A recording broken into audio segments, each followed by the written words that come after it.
What's up, guys? It's your man, Donovan.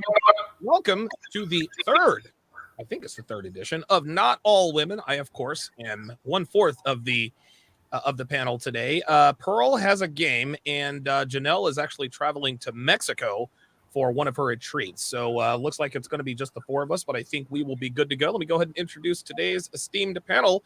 First up, the woman who made history last night as the first person with two X chromosomes to make an appearance on The Six. That's right. It is at Real Femme Sapien Allie. How you doing?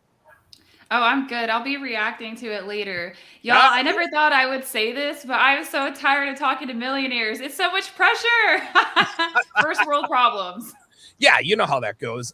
So what was it like being on The Six yesterday? Are we these monstrous misogynistic woman haters that we are perceived in the media, or are we good guys? Oh, not at all. Not at all. People just can't differentiate the advice from the locker room talk. Men do talk differently when they're in a room full of men. So I had a very positive experience, but I will say it was hard for me to be on the panel because they were dropping so many gems. So I'm trying to take all these lessons in life, and then I'm being questioned, and it was just so much to process. So yes, definitely watch The Six if you're a young man who is struggling in the dating scene or just aimless at life. It'll help you, especially if you're under the age of 25. Whoo, can't nobody stop you then. No, sir. No, sir. But you represented yourself very well. I know you were nervous, but you handled your nerves very well. And so Thank you. looking forward to having you on more often. Next up, one of our panelists who is across the pond, the lovely and talented Tallulah Johnson. How are you, Tallulah? I'm well, thank you. How are you? Doing good, doing good. Been very, very productive. So what's the weather like in London right now? Cold, windy, and it's starting to rain, so hopefully it would warm up a bit, but it's it's very, very cold. You know, it's interesting, Tallulah. Well, I was gonna say, is I've heard that London is a lot like Seattle, in that it's cloudy a lot, it rains a lot. Is that true, or is that just what we see on TV? It's true. Well, yeah. Okay. Very good. Okay, excellent. All right, so we know if you want to live in Seattle, but you're looking for a change, listen, man, go to London. I've never been to London before. Last but certainly not least, the woman. Is that the other man? Sorry. Is that the other? Is that the other man? Yes. So yes, next up, of course, is the lovely and talented Devin, who just was feeling up my cat. Yes, sir. Walter. He's so cute. So how long's that affair been going on? About 4 months. 4 months. just got him fixed. So that's right. That's right. We can have all kinds of fun. No, yeah, I'm doing great. Last night's panel, The Six, Allie did great. She did. Really, really fun. So I'm looking forward to this. It should be interesting to get a little bit more airtime with the ladies. So excellent. And you have expressed interest in doing a show with just you and Allie and you and Tallulah and you and Janelle. Yeah, eventually we'll get yeah. I think that'll be cool, man. Without the bullheaded bull in a china shop, Donovan Sharpe and his misogynistic ass talking over everybody all the time. Cutting people off. Yes, you know, all that toxic masculinity that I exude day in, day out. Okay, so let's get right into it. I'm going to start off with Tallulah first. Why don't women listen to men in terms of what we want and need in relationships here in 2022? I think that a lot of women believe what they are told by their girlfriends and by the media, that they don't have to, that they are fine how they are. They don't have to self-improve. They don't have to do any of these things. And them just being who they are is enough to go into a relationship and to be wanted by men. But it's also as well that you can have women that are actually getting plenty of messages from guys, so it's the constant confirmation that they feel they're getting, that I'm just fine how I am and I don't have to try any harder with that. I think. Yeah, it's always very tricky. Obviously, relations between men and women these days very, very contentious. Allie, what is your best guess in terms of why women simply do not listen to men when it comes to what we want and need? I'll say there's probably two reasons. One, women think they're special in general, the baseline indoctrination of modern women is that they're special, and you'll see it on TV. They're constantly getting bombarded with everything is the man's fault and they're right. And if the man doesn't comply with that program, well, she can just get out and find another one. He's not worth it. That's Right. one aspect. The other aspect I would say would be traumatic upbringings, where they have been put in positions to where they find everything somebody says or recommends skeptical because they can't discern if they're being helped or if they're about to be attacked. And so when you bring that into a relationship, your man could be telling you, this is what I would like. And you're looking at them kind of like, are you sure? How do you know? Some things are just suspicious for women coming from that sort of background, but those are my best answers. Hey, very good.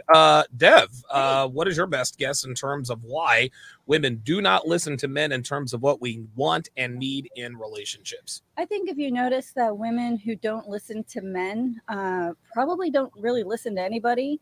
They have a lack of accountability. They have no respect for authority. And they just really don't have much discipline. Women are basically raised right now to not trust men, that women are always right. What they say is the only way. And anyone, like Ali said, anyone who doesn't agree, they can just go find someone else who will.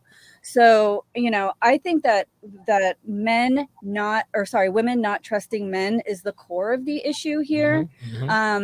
And yeah, that's it.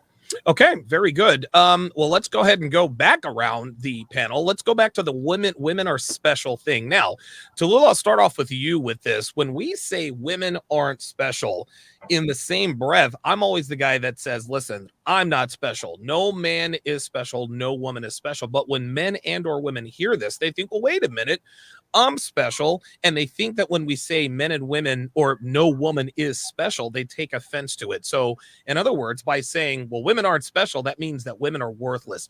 Why is it that women take offense to hard and fast truths? Listen, we love you guys. We certainly want you in our lives, but we understand, just like we are, I don't want to say a dime a dozen, we clearly have more worth in terms of the dating market. Reproductively, you guys have infinitely more worth. Why do women take offense when men tell them, hey, listen, you're one of a million rather than one in a million? That's a difficult question. I think it is literally because what I was saying about the media and about, constant confirmation. Everywhere these women look, there's confirmation that they are the best. Even on adverts, it's, what's the law? I think it's L'Oreal, isn't it? You're worth it. Yes. Oh, right. Little messages like that, you're worth it and you deserve this, and everyone, and, it's all that all inclusive. It's not only about women, right? It's that all-inclusive woke stuff. Everyone is special, everyone is unique, everyone has it's not just what's given to just women, but they aren't living in reality. And I think for myself anyway, and also what I've heard Devon and Ali sharing many times, that frustration when you have a female in your life, a friend or a friendly acquaintance, and you say to them, like, literally, look, like, he's offering this, this, and this, right? And you're not special and different. You're not like, it's everyone thinks that they are like the exception to everything. And yeah, I have this to offer, that to offer. And it's like, okay, but that's all about, it's usually things to do with them. It's not, what do you have to offer this man in a relationship? Wow. So it's a little bit of a difficult question, because it's everywhere. It's not just the message that's given to women. It's the message that is given to absolutely every single soul. I mean, here in the UK, we had a program on Friday morning, and they were talking about, there was a guy saying there was I think 30 different genders or something. And that's fine how it is. And, even the host of the show, was saying, what on earth are you talking about? Yeah. But it's, oh yeah, but I'm this. And, it's as so much entitlement these days. It actually makes me really, really sad for the future.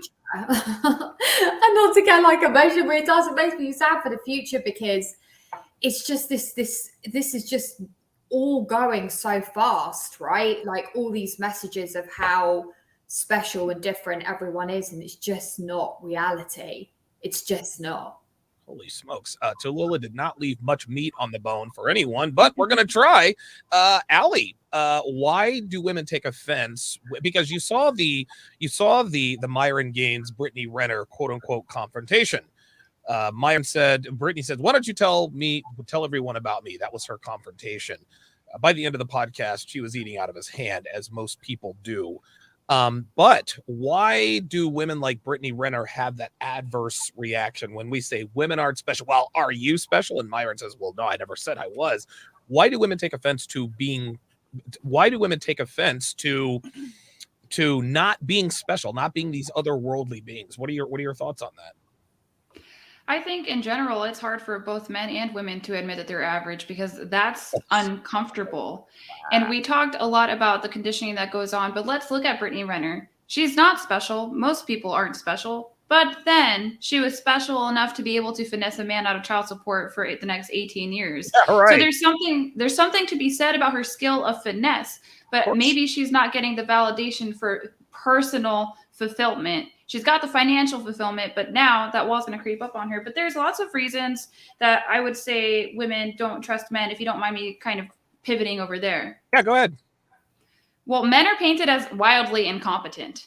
Yes. On all media programs. One of the best things that my fiance ever showed me was all of the engagement ring ads. If you watch them, in each ad, the man is painted as a bumbling buffoon who is just trying to appease a strong woman through a ring. And we see this programming. It's also going to be in movies, and it's going to be in social media as well. So why would we trust men if we all think that they're idiots? Because basically what we're being told as women, and this will be from university and then it'll also be from media, is that they're either horny or stupid. So who wants to follow a man's leadership from that? Yeah. So those are some thoughts that I had in terms of exceptions to rules. Exceptions are for exceptional people. So I was watching a video from Priyanka Chopra. She is with Nick Jonas. They're married. She's 39. She's about to have her first child, I believe, through a surrogate. But I came across a video that she had on Instagram where she was saying that a man should not be your financial plan, that women have to be financially independent.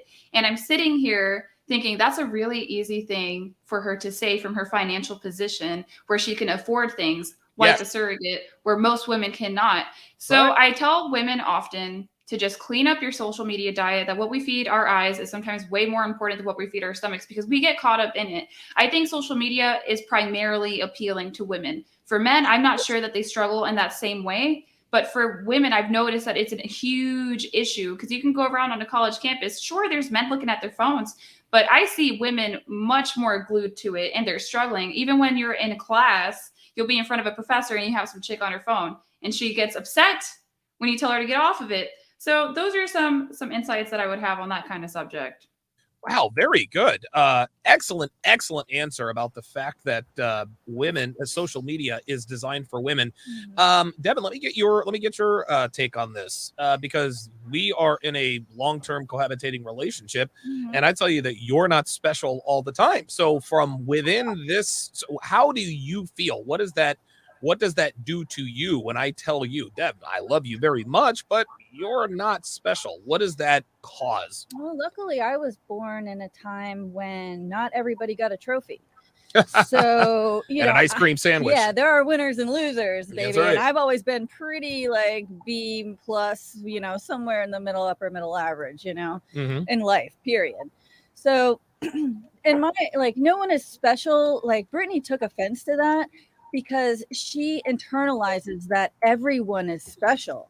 And so that's why she immediately flipped it to Myron saying, well, what's special about you? Right. So, and he's just like, dude, I live in reality. Like there is a median here. So, I think that women are trying to be like everything to everyone, and they're trying to be special, like out of the box, when really being special is cultivated with each individual that is in your life. Right. So, when I met you, I didn't have anything special, so to speak, of, physically. That ass, though. Well, that ass. I had to get your attention somehow.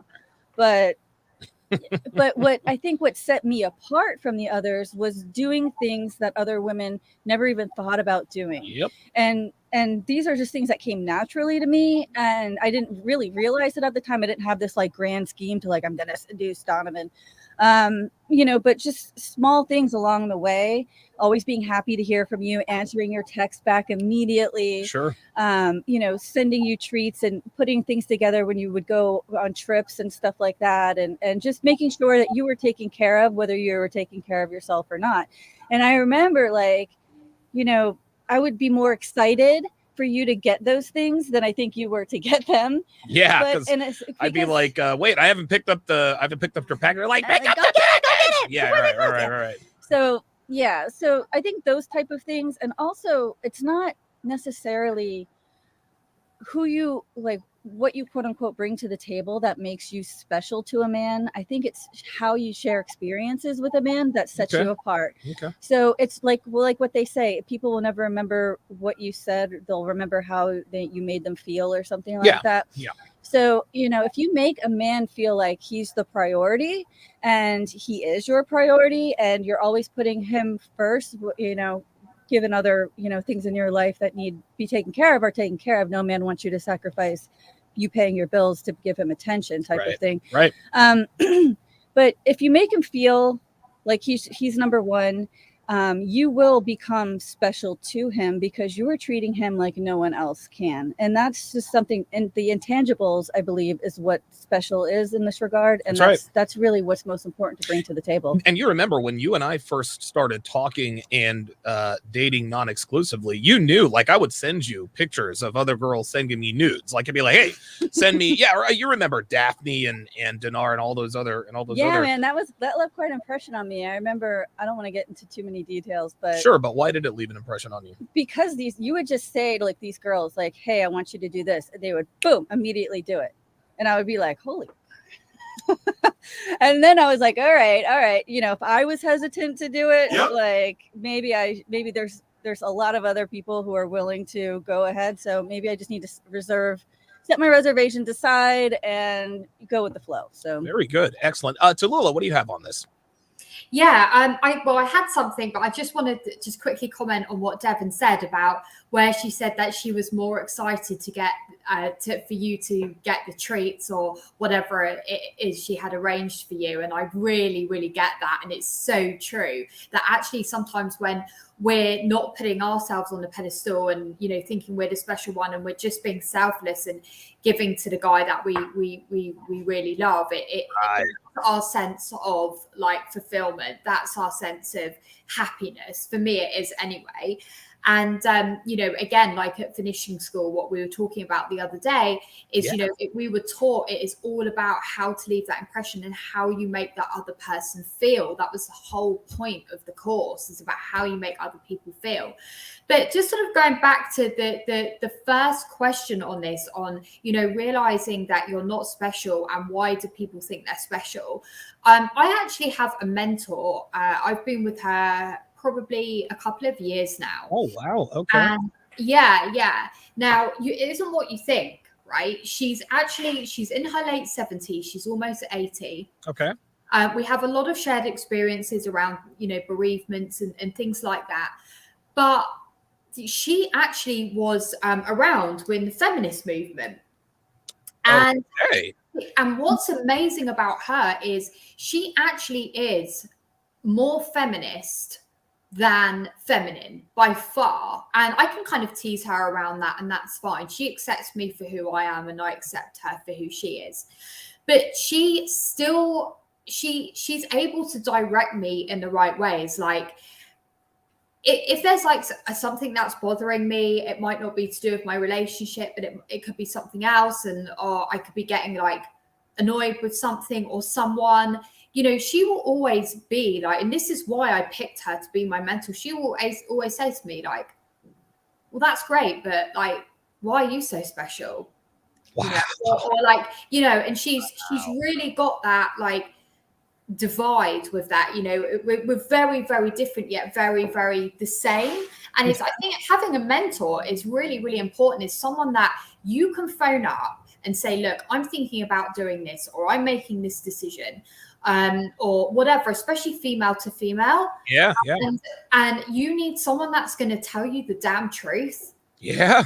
Right. And she will say to me, like, okay, but haven't you thought about it this way? Or how about you just leave that and don't say anything? Or, and she's I think that's a really good thing for women to have, but you have to be, there's not enough open-minded people out there to say, actually, yeah, I do need someone to put me in my place a little bit. I do want someone to talk stuff over before making decisions. And this is why there's just so much like chaos in the world. Let me ask you this, Tallulah, because you mentioned something that a lot of men and women need, and that is mentorship. Before we go to the next topic, what do you suggest? The 20-something, the girl in her early 20s is saying, okay, I watched this show. I know that feminism is clearly not good for me, but I am having trouble finding a mentor, because as we all know, older women, for whatever reason, don't want to help younger women. It's almost like they purposely lead women astray, even though they did everything that they should not have done, and they're single with their 8 cats and boxed wine. They tell these girls, yeah, live life to the fullest, find yourself in this and that. How should a woman go about finding a mentor who's actually going to shoot her straight and give her good, sound advice? I think it's about, like, I mean, if there's any women watching this, I mean, you have 3 women here, right? Whichever one that you identify with, or you think, do you know what? I want what she has, or I want to feel like that. That is the person that you want to be contacting, or even the person that you think at first, oh my gosh, I don't like you, because that's usually something that you can see in yourself. Of course. Like, and I think that would be the best way about going for it. And especially if there's a girl in her 20s that perhaps has more identification with Ali. Ali's in her 20s. She's a great person. I see Ali's stuff online, and she's firm but loving. Right. It's not about someone, it's being, firm and all of those things all the time. But it's, someone that's firm and loving, but they're truthful with you. They're not going to sit there and go, don't worry, it's all fine how it is. You just stay how you are. You want to say, well, actually, haven't you thought about it this way? Or, how about we have a cup of tea and think about this? How about, be loving with it, but tell them straight, and that they feel, sometimes as a woman, we just want to go to someone, whether it's our partner or it's a girlfriend, and just say, I know I'm being silly, thinking about this. What should I do? And you almost want someone to put you in your place and say, this is what I think you should do, and this is why, and have you thought about it this way? I think it is so important for every person out there, not only women, men as well, men more than women, to have a mentor, especially with broken homes and all these things now. No one has, mum and dad don't seem to be anywhere to be seen, or they're not the right figures. But women watching this, we also have Pearl here, but we all 3 women here would be more than happy to help you out with whoever you think, I like what you have. Okay, very good, man. Very, very good answer. So I'm going to read the super chats, and then we're going to Ali actually made a very good suggestion on a topic. I want to answer that question. Oh, you want to answer the question? Okay. What you got, Dev?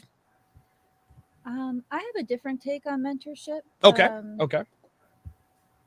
My parents are still married, so I don't have the broken home type of scenario. So of course you want to look towards family, even more than your own parents, because odds are 50% of them are divorced. Yeah, you got that right. If you have grandparents that are still together, talk to them. Talk to them about what things were like when they first met, when they got married, how was their household run, and things like that. Now let's be real. Like, we're in an age now where we don't really talk to our family all that much. Everything is media. So on that route, I just want to say that, and Janelle says this all the time, you create your own reality. Yeah. So you can actually cultivate influence just by what you're reading, watching, and who you're following. So, for example, if you read a book and there are several books out there that you can read some books and find characters that you want to emulate after, that are very feminine, that are very successful in their marriage. Now, I know it's fiction, Sure, but isn't it all, right? So yeah. same thing with like watching old movies and studying how these women treat men. You can pick up a lot of little tips and etiquette and things like that that are kind of a lost art these days. Kind of like the Bronte sisters, right? Wuthering Heights, and then F. Scott Fitzgerald, The Great Gatsby. Yeah, there's a ton. I mean, I love science fiction, so I have a lot of characters in like Robert Heinlein's books that explains you're crazy. Yes, yes, but I mean, you know, the fact that he was a writer in the 50s, 60s, and 70s, the women are actually very deferent to men. Sure. And you know, while they have their own strong personalities, they always put their family first, and their priorities are straight. So I've learned a lot, and I like reading from a man's perspective. And that, you know, kind of brings me to one more point. The social media, you can cultivate this type of thing, this influence of having positive females to look up to in social media, but you do have to kind of balance it, because everything you see pretty much on social media, there's going to be a dark side to it. Yeah, a lot of ass. Well, no, I'm just talking about things like the okay baby thing. Like you can't model your life after other people present on social media, because you're not getting the whole picture. Right. At least with books and movies, you're kind of getting the full story. But ideally, the best mentor for me has been Donovan. So I would never know what a man wanted unless he told me. And I never knew what was okay and what wasn't okay with a type of man that he is until he told me. So those first couple of things, and this kind of leads into our next topic, is, you know, those type of things kind of maybe readjust my behavior and readjust my habits, my subconscious thinking of like a lifetime of just, this is just the way it is. Yeah. Right. And it was a learning curve for sure. It took a couple years, to be honest, to weed out some of the bad behaviors that I didn't even realize I had, and see things more through a man's perspective, a man who cares about me, a man who, you know, wants me to show my best side all the time. And so a lot of people are just lazy. They don't want to show their best side all the time. And it's not made for them. Nope. You know, so you kind of got to find someone who you're on the same page with. But if you really, really want to push yourself and become the best version of yourself, you have to find also a man who does the same. And if your mentor is female, she's got to be the same way as well. She's got to say, okay, this is good. Let's be great. Okay, good. Very well said. Kevin Whaley with the $5 super chat says, get them likes up. King Life. This is very funny. He says, with every like, you save a girl from getting kicked out of man's house. I like that a lot. J Blaze 11, $2 says, Tallulah, the Twitter assassin. Yes. Yo, she went right to your boy and said, hey, man, what are we doing? Yeah, that was funny as hell, dude. She went right to the source.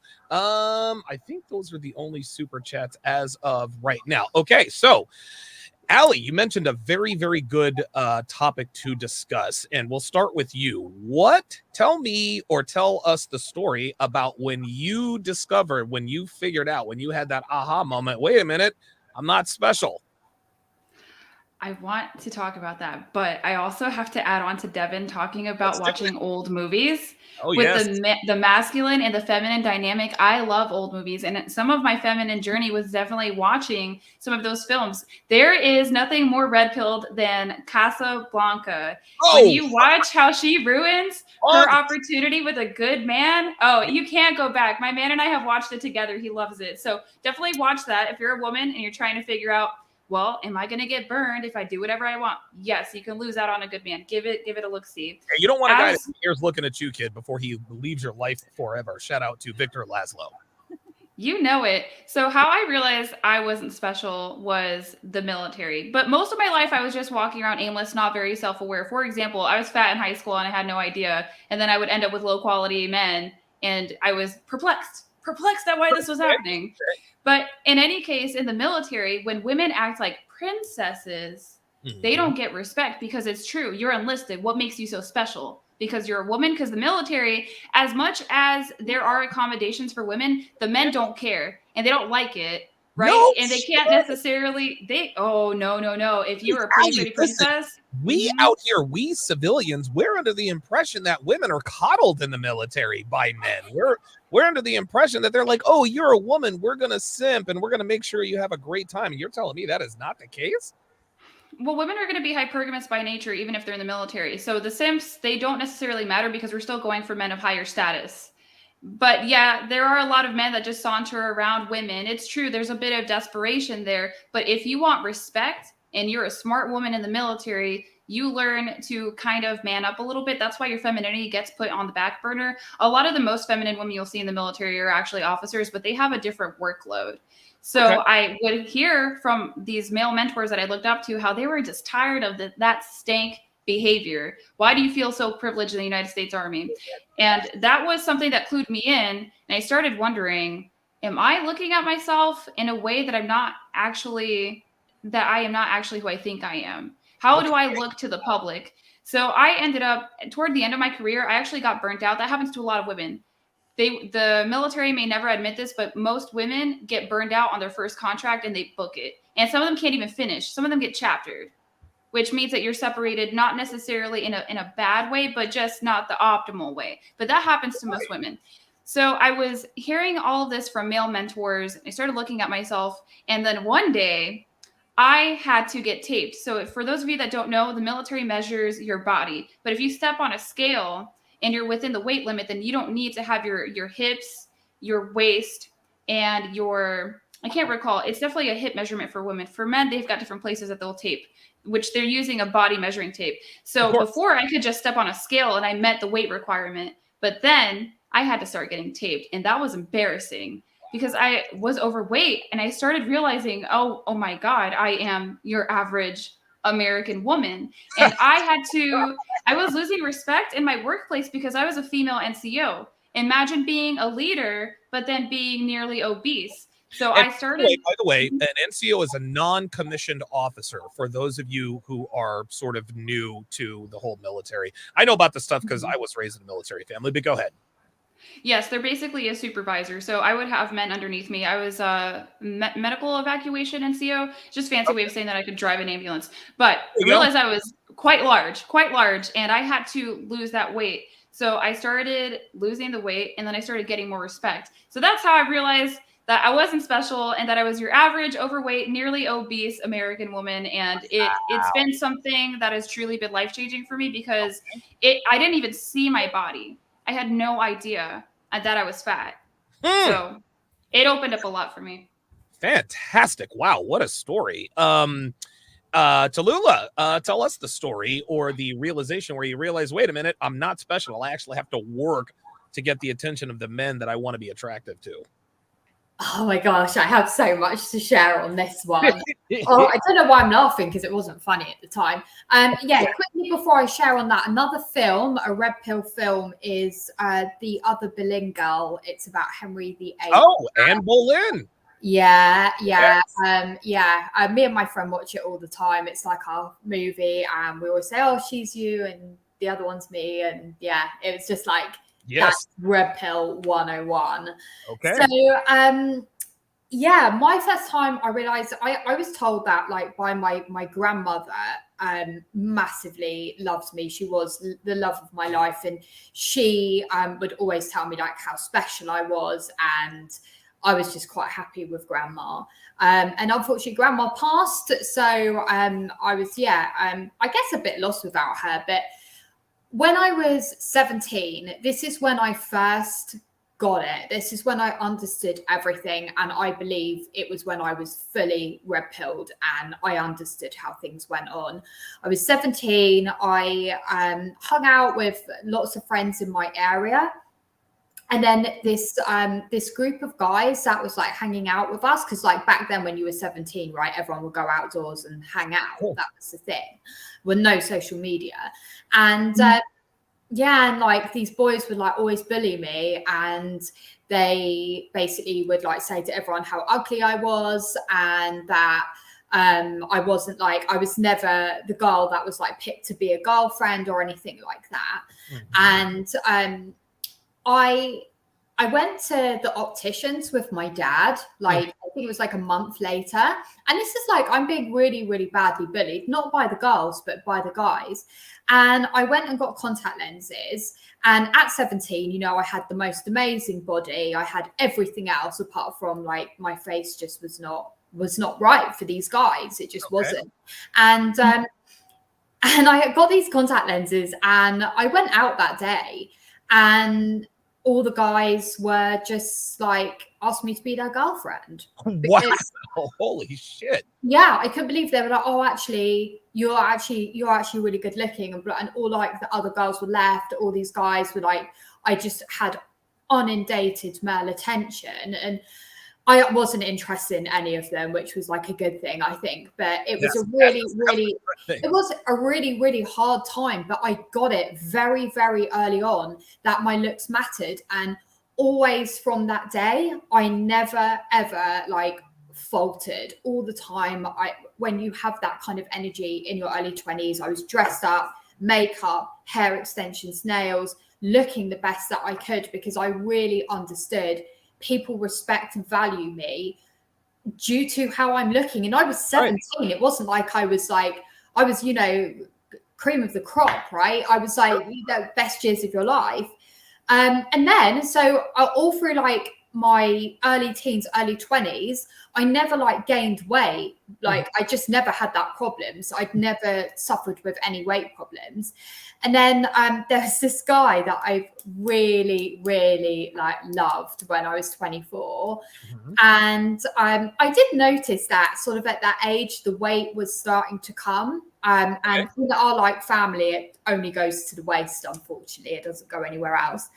And I kind of thought, oh, I'd look a bit bigger, but I didn't think it was that bad. And he said to me like, oh, yeah, your bottoms like don't like fit, do they? I think you should get some like other ones. And he wasn't like horrible about it. He was just telling me a fact. And you don't understand how quick I had to lose that weight. I just wanted to keep him. I was like, yeah. And a lot of people, you know, if I told them those stories, immediately women would say to me, but you were worth more. It doesn't matter about what was on your face. I've had therapists, you know, say that to me. But it's the reality, sorry, but it is. So that was my first time. It was horrible. It was harsh. But it was the best thing to ever happen to me at the same time because I wasn't deluded. Yeah. At a young age, I got it. Wow, very man, oh man. It's interesting how it was sort of the opposite at first. You got the contact lenses and all of a sudden you're inundated with male attention. Then at 24, you start to pack on the pounds. You realized, oh, okay, I need to make that change. And it's good that this happened to you very, very, very, very early. Dev, tell us the story where you figured out that you weren't special. Let's see. I'm 45 years old. I don't think, and I think like I've eaten so many doses of reality at this point that I can't even remember a time when I thought I was special. I've never thought that there was anything tremendously different or great about myself. Okay. I just, you know, I've always just tried to like. Now, some would characterize that as low self-esteem. Is that what that was? No. Okay. I like to do what I like to do, but I'm not, you know, I've always been pretty realistic. Sure. You know, like I've never been that girl. But I've just, I don't know. I just don't ever really think that I was really high up on my horse and had to get knocked down a few pegs. Okay. The only couple of times where I was like a stupid example was I had just bought my first car. I was 18. The Eagle Talon. The Eagle Talon. Yes. Dude, this car was so cool. I worked my butt off for 2 years to buy this car. All right. I'm working minimum wage, like $4 an hour type stuff. And, you know, so by the time I turned 18, I had enough money saved up to buy a car. And I was so proud of this car. I put like punk rock stickers on the back. And I remember like, I thought I was the, you know. Thought you were the hot shit. I was the stuff, you know. Yeah, right. And I guess I was annoying people about it. And so I remember it was Valentine's Day. And I went to the Edge in Fort Lauderdale is this club. Bad Religion was playing on Valentine's Day is my favorite band. So I get there. I'm like the first one in the parking lot. I park right up front. I'm ready. And after the show, I came back out and someone had thrown like huge rocks at my car. Like the windshield was busted in, the roof was dented in, like huge, like concrete. Wow. Concrete. You've never told me about that before. And yeah, so I was like, oh my God, you know, like whatever. Call my parents, you know, file a police report. And then I drive home with a busted windshield. Yeah, Probably not the greatest idea, but how else was I going to get it home somehow? Yeah. And so, yeah, I got it fixed. But later I found out that it was people that I knew who did it. Wow. And I was asked, do you want to know who did it? And I said, nope, I really don't, because it would break my heart. And I really knew, like, hey, you know what? You think you're high up on that horse a little bit just because you got a cute car, you know, like, or roll it back a little bit. You're pissing people off. So, and that was a really early lesson for me, is to just kind of keep it chill. So, you know, I always try to see things from other people's other point of view now, you know, and kind of like be more reflective than, you know, glaring. So yeah, that's a stupid story, but it doesn't have to do with any exes or sex. So that's or that, not that you know of, because it might have been your ex-boyfriend who fucked up your car. No, it was probably someone I friend zoned, to be honest. I was pretty good at it back then. Yeah. Oh no, really? Yeah. You don't say. Real quick, before we go to Allie, so when you and I started talking, I used to tell you all the time. Probably a little bit too much, but hey, it is what it is. I used to tell you all the time, you're not special and you're this and you're that. And I've had some pretty one-sided rants towards you. And after a while, you seem to get used to it, which I guess for better or worse, I suppose is good. But when I still do that at times, just to make sure that you, just to make sure, because we're in a great relationship, but I never want you to get comfortable at all. You can be comfortable in that, you know, I'm going to be there for you, provided you continue doing what you're doing. But what goes through your mind when I'm in one of my tirades, when I pull up that gray chair, I tell you to mute the TV, I pull up that gray chair because we got to talk. A couple of things. I grew up with a pretty strong father who would almost be the same way. Shout out to Barry. And so I don't want to say I'm used to getting yelled at, but You're used to getting yelled at. I'm used to people who express themselves that way. Okay. So like I knew, like when like my parents were yelling at me, they're not trying to hurt me. They're trying to get through to me. So maybe if I shut up and just listen, maybe it would actually get through. What? So, you know, at first, when you were like that, it was I immediately tried to push back. No. And how'd that work out for you? Yeah, not so good. And then when I started to listen and just say, okay, this is how he's feeling, whether I feel the same way or not isn't what matters right now. What matters is he's expressing to me how he feels. I need to listen to it and decide if it's important enough to me to change my behavior so that he doesn't feel that way any longer. So it was more a matter of not saying like he's yelling at me because I'm a bad person, I did something wrong, there's something wrong with me, blah, blah, blah. That didn't happen.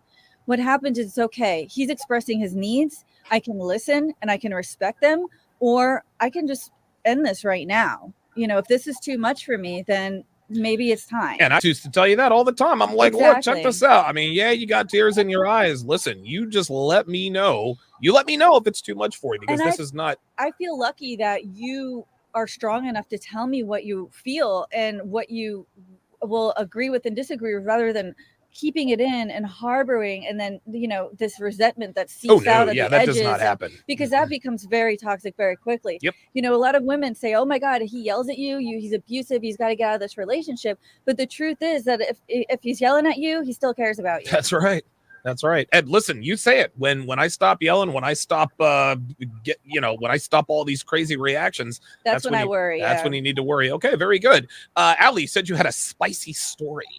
Right. I forgot about how the real reason I ended up losing. Here we go. Some things happen at the same time, and so you forget.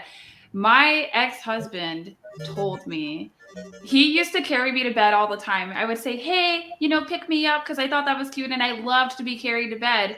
And then he eventually just stopped doing it. And I asked him, like, why don't you carry me to bed anymore? And he looked at me and he was like, well, you're kind of heavy right now. Oh, shit.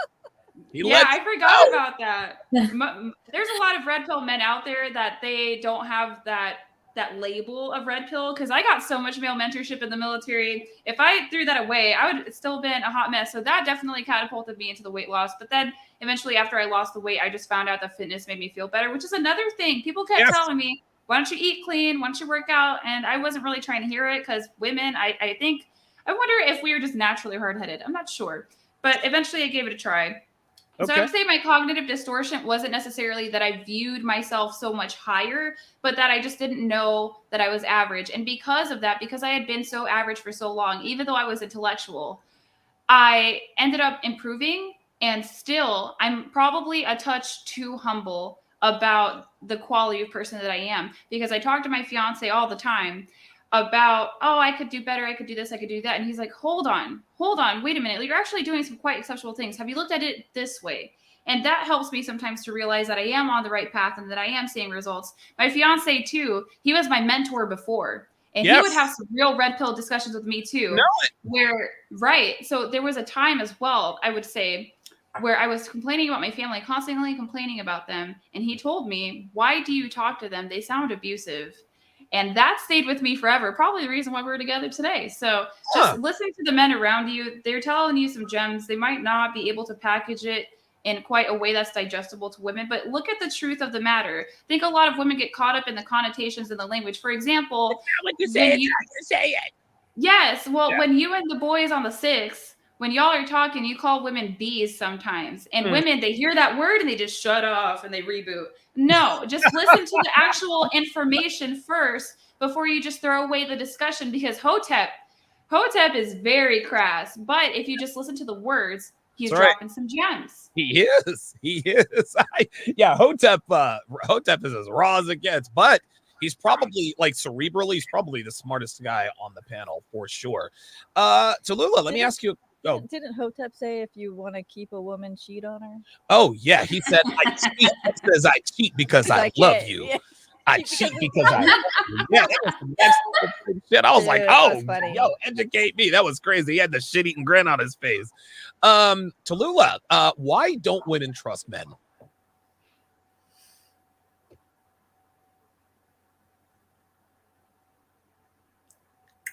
You threw that at me.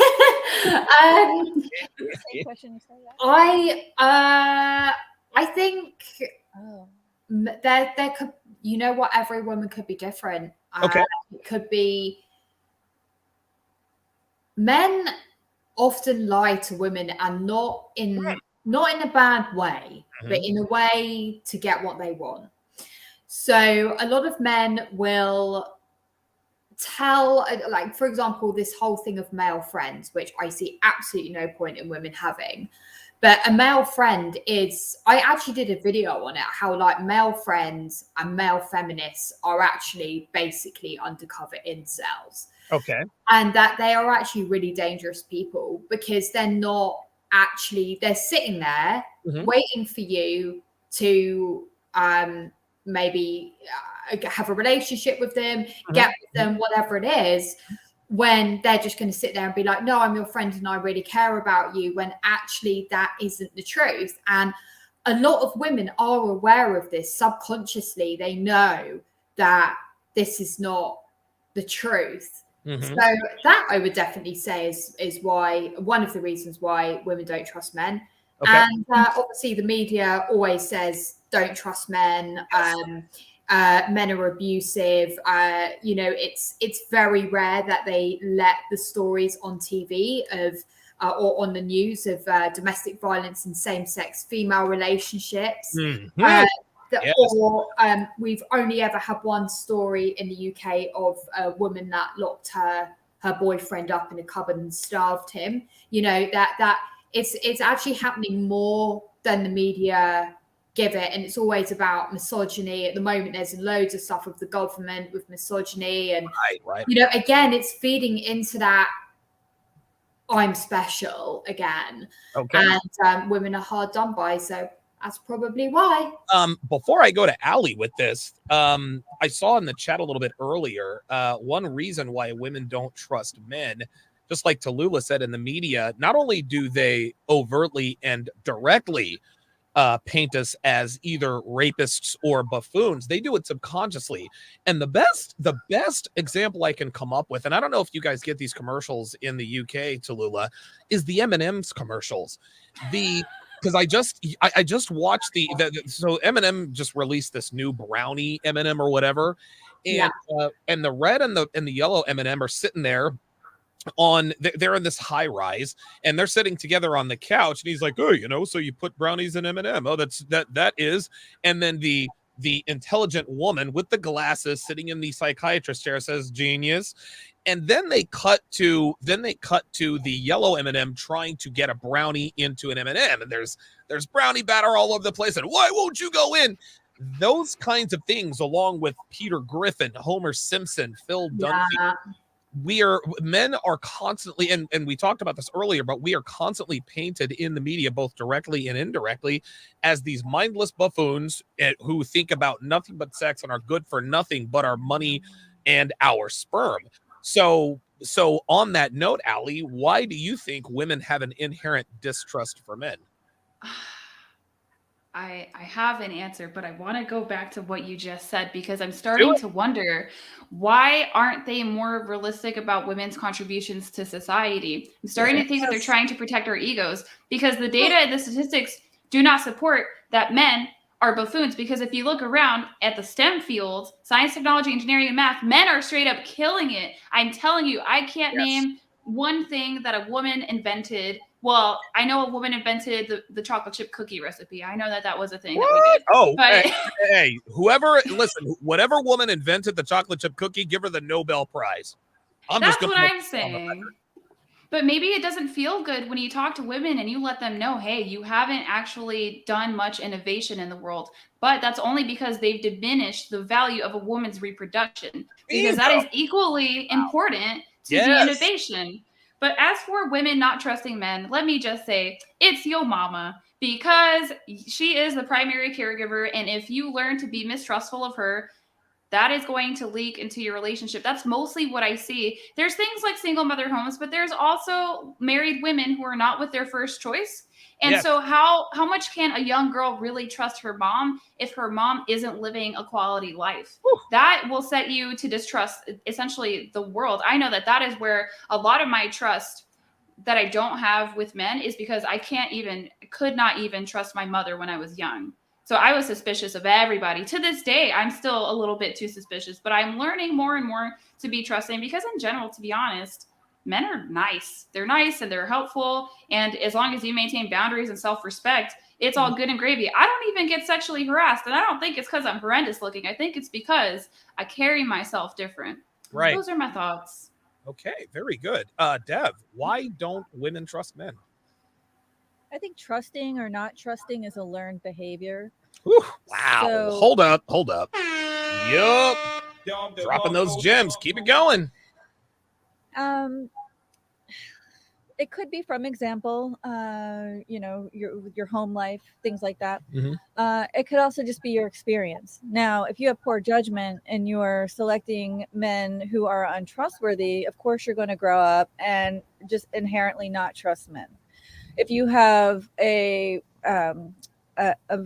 prominent male figure in your life who's like, for example, if your dad cheats on your mom, or, if someone in your life really lets the family down, you're going to have an inherent mistrust in men until proven otherwise. Right. And so, but there are plenty of women out there who have great dads who are trusting until they get screwed over, right? Mm-hmm, and this is a lesson in life. Everybody, men and women, have to learn this. Of course. So what you need to start doing is cultivating a sense of judgment, basically judgment of character, judgment and observation. I mean, you've got to pay attention. And I believe once you start trusting yourself to make good decisions, then you can start actually trusting that others are making good decisions, because you have the knowledge to understand what's going on. You can see clearly rather than just going on blind faith. So, you can be trusting or you can be distrustful. It's really how you choose to approach it. Okay. But I think how you approach both is the same skills that are involved. It's just a matter of how you want to come at the problem. Why do you trust me? You have proven yourself over and over and over again that your judgment is much better than mine. Yes. So, Yep. and you have yet to let me down. So, if there comes a point where I'm like, I'm not sure what to do, and I ask you, you give me an answer, the answer's always worked out great. So you've never given me a reason not to trust you. And I find that I trust myself more when I'm following your lead. So. Okay. Very good. Good answer. Tallulah, you had something to add? Yeah, definitely. Just on the subject of what both the girls have said and how it is just someone else's experience, right? It's like, I have a friend and we both volunteer as psychotherapists for a charity. That's what we. Wow. Yeah. We are very close. We're really good friends, but there's certain things where I think because of our job and also because of she's a very open-minded girl, but her experience of her family life was her father was unfortunately an alcoholic. He passed away. He would beat her mother. The mother was kind of on her own with the children. There was no, he was completely out of frame. He was completely out of control. Her grandfather did the same to her grandma. I couldn't believe it. And this was in Romania. She's Romanian. Okay. And my experience is obviously very different. My dad was amazing. Like, he was a great father. Mum and dad were together. He was head of the household, but it worked. Right. And I think that when I'm, with regards to the relationships that both of us are in now, she will completely open-mindedly listen to me when I'm telling her things. But there's moments where she says, but don't you just want that independence? Because if you do this, you could lose everything. And I'm like, but that's your experience. Yes. That's what you have seen. That is not my experience. My mum, she luckily was in a position where she had me, she had my brother. Her job was looking after us two and my dad. That was her full-time job, full on. And she completely trusted my dad. My dad wasn't going to throw her out on the street. And she's kind of saying to me, like, don't you think you should have something where you're independent of him? And she's not understanding it, but she's willing to listen, which is great. That's why we're friends. But it was funny because on I think it was the first panel all of us did together. She's really supportive of everything I'm doing with the channel. She said, even though I don't agree with it, I'm supportive. And she tuned in and she said, oh, the girl that's with the guy that's doing the channel, I just couldn't watch anymore because she said something and he just didn't get it. And I was like, well, what did she say? And he was like, I think Devon had said something like, oh, I would think through everything that we've been through, something. I know it was something along those lines. And you said something back, yes, on the conditions of whatever. And it was just common sense to all of us. Right. And she just said, and she was absolutely brokenhearted for Devon and just thought Devon was completely, just had no life. And she was really upset for Devon. I was like, no, I was trying to explain to her, trust me, Devon is so happy. They're a really happy couple. They're really nice. Everything. And she just really feels that bad. She could donate to the channel and help save me. Yes, that's it. Right. And this is just from her experience. And we can always back this off each other. That is your experience. That is not mine. I have no idea what it would be like to see my father beating my mother or my granddad beating my grandma. That's I'm so sad she's been through that, but her experience, not mine. No,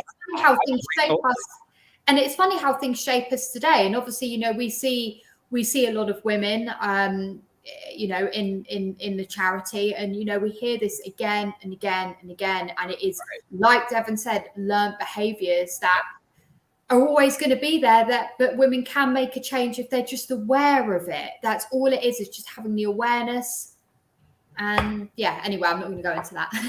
No. Very, very good story. Jay Blaze 11 says, I remember hearing a story of someone, I'm spacing on the name, who resented Gwyneth Paltrow because she had a great dad growing up. That's very interesting. Second to last question for the panel. Why do women, and I'll start with Allie here, why do women diminish feminine roles and contribution? Because you just said, and I agree, women don't really contribute much in STEM, but that's okay because that's not where women are supposed to excel. And feminism is what feminism has shown me, just observing it, from a distance, is that feminism is really that's male superiority. Because feminism glorifies masculine roles, and when you glorify masculine roles and diminish feminine roles, it's almost like a self-fulfilling hatred prophecy. Feminism is really not. We all know feminism isn't good for women, but it really is anti-women. So why is it that women only glorify masculine traits in women rather than saying, hey, you know what, you're a stay-at-home mom, you're pretty fucking gangster for that? There's going to be two things. There's that baseline indoctrination, which I'll explain. And then the second thing, once you realize that the jig is up, but you don't want to let your girlfriends know that you got by the system. So you stay quiet about it and you continue to promote this masculine stuff. I'm in college right now, and we can also look at the enrollment rates in college. Women are usually 2 to 1 in comparison to men. And what these young women are being told, it's very subversive, that men are inherently oppressive. You can't depend on them. You can't trust them, because that's the first thing, is that they're oppressive. Well, if they're oppressive, then you can't trust them. And these young women that are dating in college, they have such cognitive dissonance because they're dating men, even though they have been taught that they're inherently oppressive.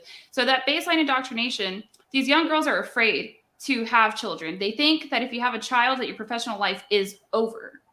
I'm not particularly sure where that's coming from, because I've seen women do multiple things and multitask and succeed admirably at it. But I hear these young girls who are talking about in class, I think last week, if anybody wanted to be a parent.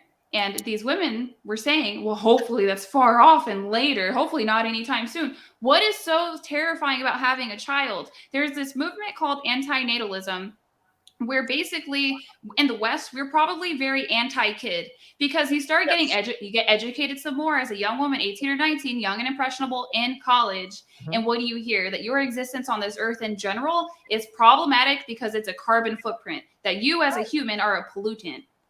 And that if you were to have a child, then you'd be contributing to this problem, where they have this apocalyptic view of climate change, right? And I can definitely get into these subjects later. So anyhow, that's how you start off as a woman. Because most of us, I don't know that most of us are going to college. I know it's 30% of the U.S. population, but like I said, women are outnumbering men, and it's very easy for us to get scholarships, and we end up going into these less challenging fields just because it makes us feel good. So once you hit from 30 to 35, the jig is up. The jig is up, and you might know it. You might text your best friend on the side, maybe, if you even feel confident to share that. But then it would be humiliating to admit to other women that boss babe culture did you in, that you were dumb enough to not see the larger game at play, which was to sell you out, to make you a worker, to make a corporation happy. It has nothing to do with your value as a woman at all. Oh goodness. So let me think here. The jig is up. It's embarrassing. Yes. So the woman that wrote Sex and the City, she came out and she said that she felt very badly about the propaganda that she was pushing on women, and even writers. There was a female writer of Cosmo, I believe, as well. So these women, they do come out, but then what are they met with? Raging feminists. No, you got it wrong. You just misinterpreted the movement. That's not how it is. When really, let's look at these women with some respect. They're 50 or 60 years old, coming back to tell you that they made some mistakes. Like, why don't you open your ears a little bit? Just see what they have to say. And like I said, having a child is not the end of the world, and you can always get a job, you can always get an education, but you cannot always have a child. If you want to shoot for IVF, amazing. Then get you a high-value man who's going to pay for it, because you most likely are not going to be able to afford it. Most women are making less than $75,000 a year. Just got to wake these women up. Wow. Hold on. I got to give you a done to Marco for that, man. Holy cannoli. Yeah, what you're talking about is Candace Bushnell. Candace Bushnell was regretful. She said, "Hey, man, all these years I spent, doing Sex in the City," and Candace Bushnell was actually quite attractive when she was that age. Um, unfortunately for her, she wasted her prime years misleading women into thinking that the Sex in the City lifestyle was the thing to do. And I forgot what the woman's name was because Kevin Samuels and I we did a podcast about the writer of Subversive. And what she talked about, this is exactly what we're talking about. She was a writer for Cosmopolitan magazine, and she admitted that they made these stories up. Sue Ellen Browder, thank you, Bryce Friday. Sue Ellen Browder said, "Yeah, we were making up stories about about the Sex in the City lifestyle and packaging it as though this were the norm and healthy."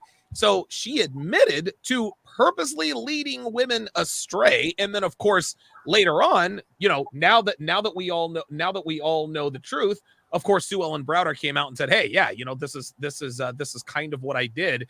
The book is called Subversive. There's the article on your screen. Second in the City writer Candace Bushnell, who is 60, admits she regrets choosing a career over having children and that she is now truly alone. Candace Bushnell has a net worth into the 8 figures now, but guess what? She is absolutely still miserable. Go ahead. You said you had another tidbit for us, Allie. Go ahead. Yes, this is what I mean by this baseline indoctrination, how it's in the media. I remembered being 13, probably a little bit younger, because I used to watch Sex and the City behind my mom's back on HBO. But also, I just didn't have that many involved parents. But I remembered being on the edge of my seat where, was Carrie Bradshaw going to settle down with Mr. Big, or was she going to be this boss babe hitting up Pilates, getting her coffee? And I remembered wondering, what is she going to choose? And it was so exciting. And thinking to myself, for years when I was a young girl, I had professional aspirations.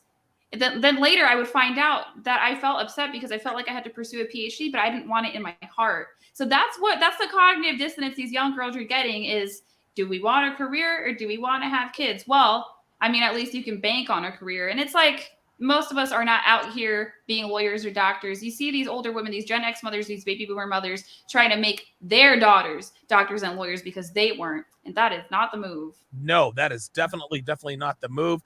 So the book is called Subverted. It's by Sue Ellen Browder. It's called Subverted: How I Helped the Sexual Revolution Hijack the Women's Movement. So first wave feminism really was just about giving women choices. You want to be property ownership, voting, there you go, things like that. Absolutely. And then Sue Ellen Browder and women of her ilk came along and sort of put it on steroids and said, okay, now that you have these rights, we're letting you know that it's better to be out here and be a Carrie Bradshaw than it is to be a Beverly Cleaver, or was that her name? June Cleaver, right? June Cleaver. And of course, now women these days are suffering the consequences. So let me go to Luli here. Why is it that women themselves dismiss or they diminish feminine contributions? Why do they exalt masculine traits in women while shaming the feminine traits women have to offer? Yeah, I think there's a multitude of reasons. So, for example, you'll always hear women talking amongst each other, and they will say, one will say, "Oh, I'm just a housewife," and it's like, it's I'm just a housewife. Being a housewife is a full-time job. It should be honored. It used to be honored, and it's just not anymore. And women are women that are housewives seem to be embarrassed when it's nothing. It's absolutely something to be so proud of, to look after your home and your children or your partner, whatever it may be. And it just seems to be shamed. And, online on all these sort of, go compare websites. I don't know if you, of course you have that in America because the internet's worldwide, but yeah, go compare websites, all of these things is, there's always a drop down bar, right? And it says what your role is. And they now it's either they don't have housewife or they have house person, house husband, housewife. And but housewife used to be one of the top 3. Even just 10 years ago, it was still there. And it's just not. And it's I just think that it's all being pulled away, but it's almost like there's a shame around it, and it's like thrown under the carpet as, you know, that's just lame or sad or whatever, when it's actually the most like beautiful thing. And also, just on another stance, it's you know, what Rollo always says, and I could not agree more, is women will do anything not to be saddled with a loser guy. Woo. Right? So they, you know, there are not many, you know, high value alpha men out there, as we all know. And women, you know, they don't want to be saddled with a guy that isn't masculine. So they're probably just going to go off and think, well, I need to fend for myself. So there's, you know, that. But like I always say, I think if femininity, you know, came into alignment, masculinity would too, 100%. Yeah, it's like also promoted a lot here anyway, that it's completely sustainable, which it's not. To be a mom, to be a wife, and to be a career woman, and it is not sustainable. I have seen so many women, friends, people that I've volunteered with, all of these girls that have just, every single one is miserable or losing, or you know, or they end up having to, you know, go to therapy and things, because they just will not let go of the fact that it's not sustainable, and they are miserable. They are not coping. The marriage is falling apart. The children are running wild. Like, children are not, I don't know about you guys, but you know, when I was small, most children were really well behaved, right? And even just things like, I know this is slightly off subject, but even things like when we were small and we went to a birthday party, that was a huge thing. Our parents would have to go and buy a dress for the birthday party. Yes. Do you remember that? And the little bow ties that the boys would wear? God. That is all gone now. You see these kids, they're dragged to the party, they're half dressed. No one has made an effort. Oh, mum, I'm running. I've got to drop her, and then I've got to go to work, because there's no time for the children, for making that birthday party special, for those, you know, beautiful traditional things that we used to have when we were young. And also, you know, things just being instant as well. I think that's a lot of thing to do with it as well. Everything is instant in this world, and it's just making people miserable. And trust me, these women that think they can have it all, they are absolutely broken. And they can't, they're not coping physically or emotionally. Wow. Very well said, Tallulah. Devin, tough act to follow. Yeah, in my next life, I want to come back as Tallulah's baby so that she can throw me back. So why is it that women specifically, and it's not, we as men, we don't diminish the feminine contributions, only black pill guys, only losers, women are good for nothing, blah blah blah blah blah. That's the anger phase. Outside of that, most women, at least outwardly, diminish the feminine contribution. Why is that? I think women are petty. All right. And you know, unfortunately, this is a very common approach to, if you can't compete, cancel or destroy it. So yeah, like Anthony Johnson's trying to do. Oh yeah. And I think that stems from insecurity, saying that, okay, I've been taught that I need to be this, and this is what feminism taught me to be. And here's a woman who's soft around the edges, gets her way. People like her. People talk nice about her. She's winning. But yet I can't compete because I've been molded into this. Okay. So it's almost like it's easier to demonize the feminine than it is to compete with it, or to even actually change and adopt some of those things that they see. So it's all, you know, it's like, if I can't be her, I'm gonna hate her, you know, and that's just petty. That's just immaturity. And also, let's see. Yeah. So basically, my point is that women that represent what another woman can't be, they're going to demonize her. They're going to say, oh, you know, she's trying too hard, she's a slut, she's not really her, whatever's fake, blah blah blah. You know, it's all the same. I wanted to talk about something, if you don't mind. Go ahead. And I've been seeing this before. It's like these headlines about no children at weddings. That's And interesting. I've never yeah, heard I've of seen that. all these stupid headlines and stuff. And No it's just children like, at weddings. Why? because That's weird. there's a reason why, and I understand the reason why. And this has been going on for probably like the last 10, 15 years. What? Is that people don't want people to bring their kids to weddings anymore.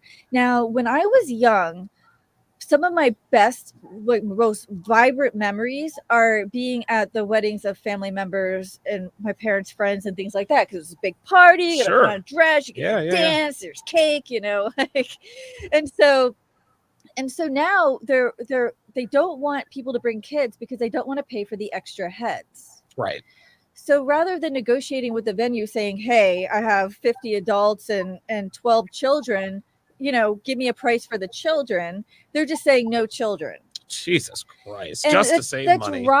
It's robbing kids of that very impressionable experience of going to a wedding and seeing the joy of what a marriage can entail and seeing how it brings people together. And I think that is a really big mistake people are making. And it's just because of the bottom line. Yeah. And then, and also another thought.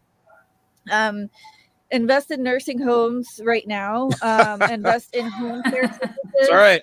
Because we have a whole generation of adult men and women right now with no children who have no one to take care of them when they get old. So like just starting investing in technology that will like be good for telehealth and home care, stuff like that, because this is going to be a big issue in like 30 or 40 years. I can already see it.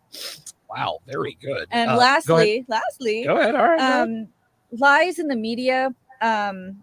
Tallulah, you reached out to that guy who wrote that article, Brian Zarpentine. Yeah, and he basically told you that the article was just bull and it wasn't serious, it was silly. Meanwhile, it's being mixed in with legitimate advertising for women and content with women who need help. And the fact that they're muddying the water so much, it's not even a hurt and rescue attempt. Nope. It's more of a hurt attempt. And they're trying to tell women bad advice and then give them a bad rescue. Okay, wow. So it's like literally jumping from the frying pan into the fire, saying, okay, I'm going to read this advice that this guy wrote, and it's bad, and it got me into trouble. So now I need relationship help. So I'm going to seek out a female relationship coach to help me. And now I'm going to really double down on the stuff that doesn't work. So so it's very, very important that, and it's not just women diminishing other feminine stuff. I think that circles like this trap everyone into diminishing the feminine. I agree. What Devin is talking about is Tallulah reached out to Brian Zarpentine. Brian Zarpentine is a male writer at bold.com. And Dev, you and I, we talked about this article that he wrote. Yeah, it was like how to make your man jealous. How to make your man jealous. And Tallulah straight up called the guy out on Twitter. She said, "Be Zarp, if I did any of this with my man would leave. No high value man is going to entertain this behavior you're promoting." And so he decides to hit Tallulah up. He decides to slide into her DMs and says, give me 2 seconds here. I don't know why this is not working. Come on. There we go. He says, I'm not promoting anything. It's just a silly article based on a topic the site owner thought would get a lot of hits. It's not anything that needs to be taken seriously. Okay, you wrote for ROK. I wrote for Return of Kings. Yes. Did Roosh ever have you guys write articles that were silly and just would get a lot of hits? No, I mean, if an article, if we so what we used to do, we used to submit anywhere between 3 and 5 articles every week.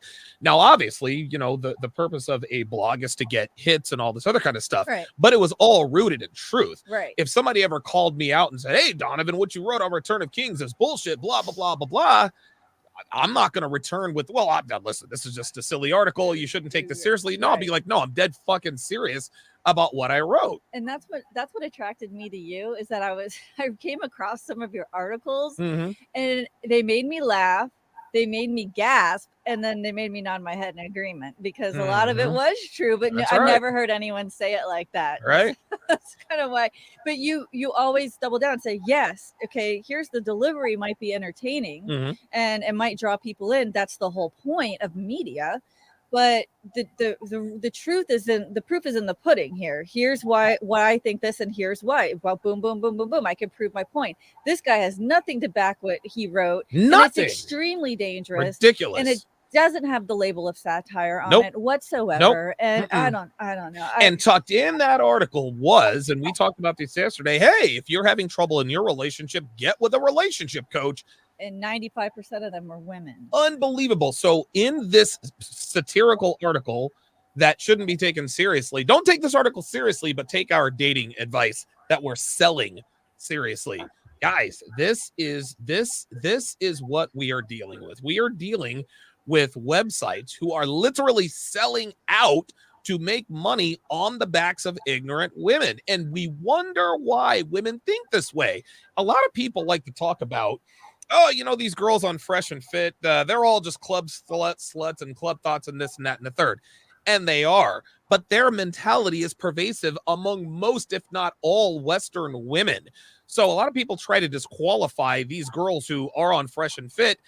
Y'all, they are a cross section. They are an accurate representation of the way women think. And it's articles that were written on bold perpetuate that. Okay. And that's, I think what this guy's response was is the standard, not like the exception. I think this happens a lot.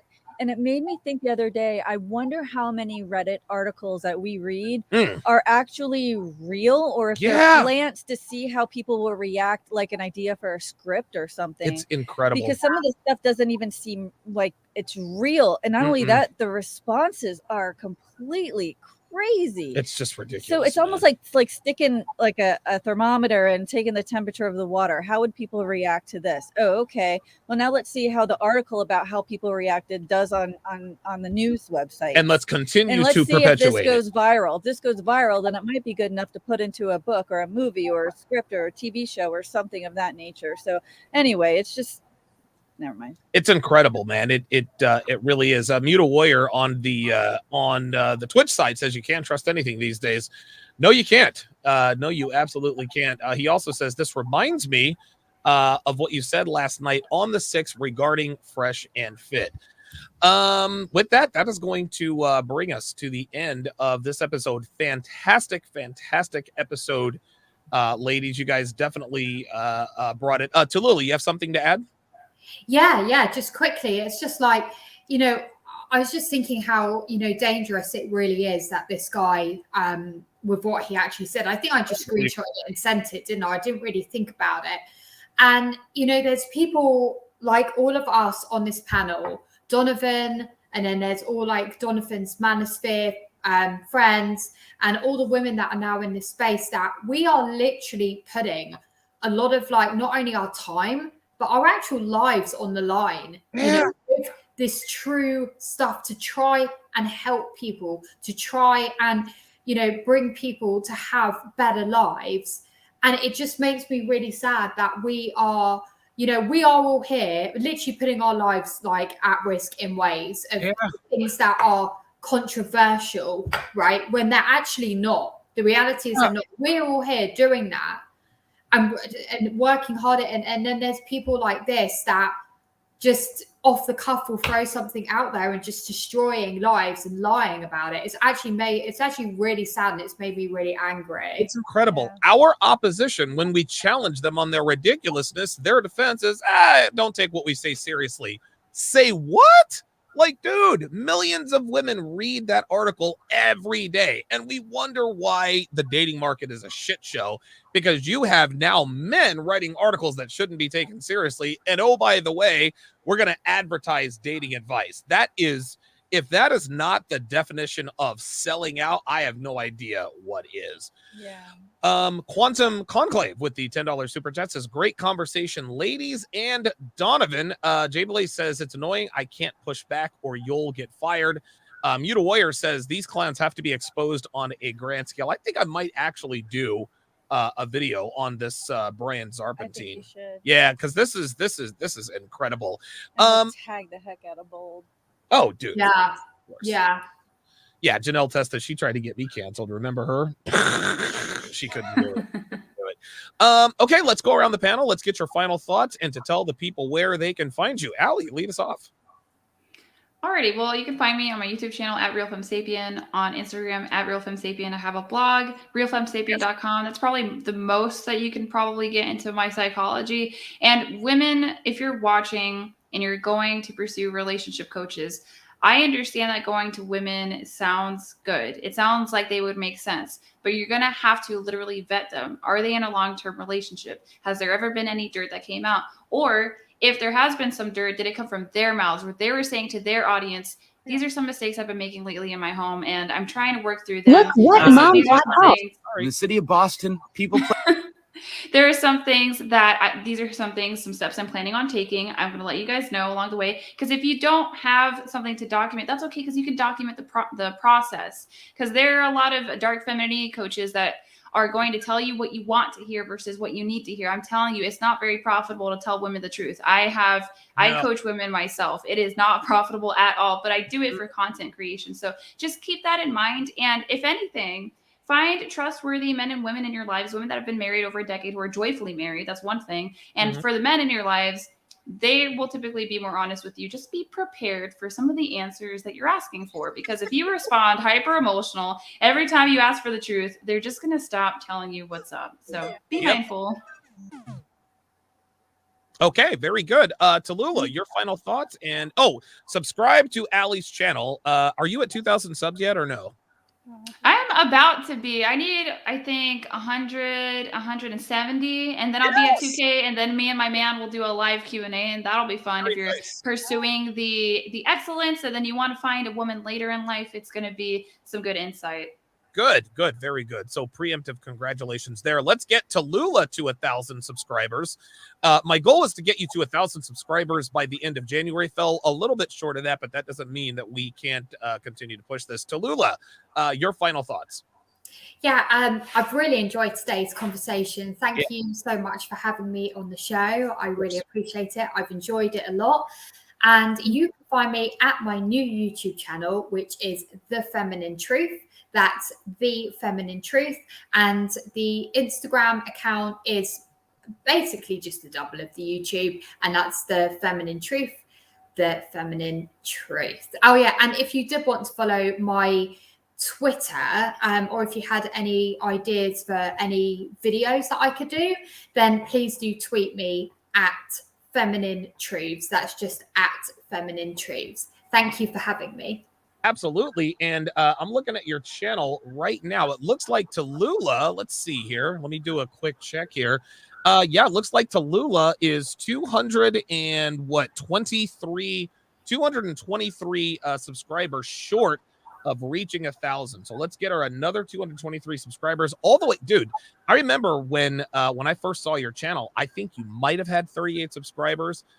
So the hard work that you're putting in is clearly showing. Let's get Tallulah to 1,000 subscribers. And then from there, we can get her monetized so that her message can start getting out. All right. Dev, what are your final thoughts? And tell the people where they can find you. Okay. Let's see. Women just need to discriminate who they're listening to. Just because it's a woman doesn't mean you need to listen to them. Just because it's a man doesn't mean you need to listen to them. Like, use your head, people. Come on. But don't automatically discount someone just because of their gender. You can get good advice from both sides, but you got to really discriminate. You can find me here. Right here. Right here. And your Instagram? Nope. I love doing that. My TikTok? Nope. Yeah, Jay Blaze. Yes. Jay Blaze says follow Dev's imaginary IG account. And with wait a minute, there we go. And with that is going to do it for this edition of Not All Women. I'm not sure if we probably will do, you know what? We will be here next week. Deb and I are going to Miami, so we're gonna be down in Miami from Wednesday. The 9th to the 12th. Saturday. So from Wednesday to Saturday, and then we'll be back. Oh yeah, we're back Saturday afternoon. At which point then we'll be here for Sunday morning, and we'll see what happens there. Allie, you're going to be I think you'll be traveling at that point in time, but we'll certainly hopefully be able to get you on. If not, we'll see you the next week. King Life says you can find Devin at IG. Not found. At any rate, I said I'm a 404, a not 404, a 304. not a 304. Wow, that's actually a good. That's a T-shirt merch type of deal. Thank you guys very much for watching. And